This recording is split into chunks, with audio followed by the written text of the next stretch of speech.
Bulletin میں خوش آمدید۔ سب سے پہلے بتائیں کہ شہید جمہوریت محترمہ بے نظیر بھٹو کے 18ویں یوم شہادت کے موقع پر کڑی خدا بخش میں مرکزی تقریب سے خطاب کرتے ہوئے صدر مملکت آصف علی زرداری نے کہا ہے کہ آج کے دن پیپلز پارٹی نے پاکستان کھپے کہہ کر ملک کو بچایا۔ پاکستان کھپے کا نعرہ میں نے نہیں، بے نظیر بھٹو کی روح نے لگایا تھا۔ ہم نے فوج کا ایسا چیف بنایا جس نے بھارت کو منہ توڑ جواب دیا ہے۔ صدر آصف علی زرداری نے کہا ہے کہ مودی کو پتہ چل گیا ہے کہ پاکستان اپنا دفاع کرنا جانتا ہے۔ اللہ نے ہمیں موقع دیا کہ ملک کو فوج کا بہترین چیف دیا ہے۔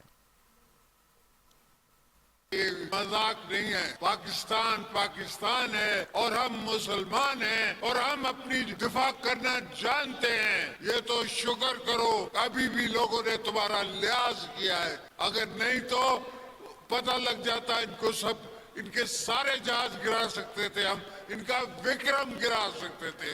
مگر دعا کریں کہ یہ حاجی صاحب نے، ہمارے چیف نے، ہمارے ایئر فورس چیف نے ان پہ رحم کیا تھوڑا سا۔ مگر انشاءاللہ اگر دوبارہ کسی میلی آنکھ سے کسی ملک نے بھی دیکھا پاکستان کی طرف تو یاد رکھو کہ یہاں آصف زرداری بیٹھا ہوا ہے، یہاں پیپلز پارٹی بیٹھی ہوئی ہے۔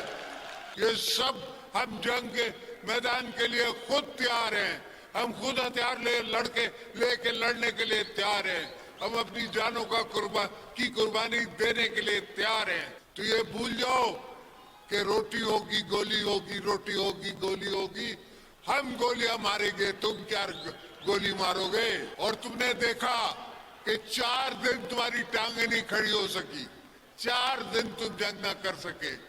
اتنی بڑی اکانومی، 10 گنا ہم سے بڑا ملک اپنے آپ کو کہلاتے ہو، مگر وہ دل گردہ کہاں سے لاؤ گے جو ہمارے چیف کا ہے، جو ہمارے پریزیڈنٹ کا ہے، جو ہمارے پی ایم کا ہے، جو ہمارے چیئرمین کا ہے، جو ایئر فورس چیف کا ہے، جو آرمی چیف کا ہے۔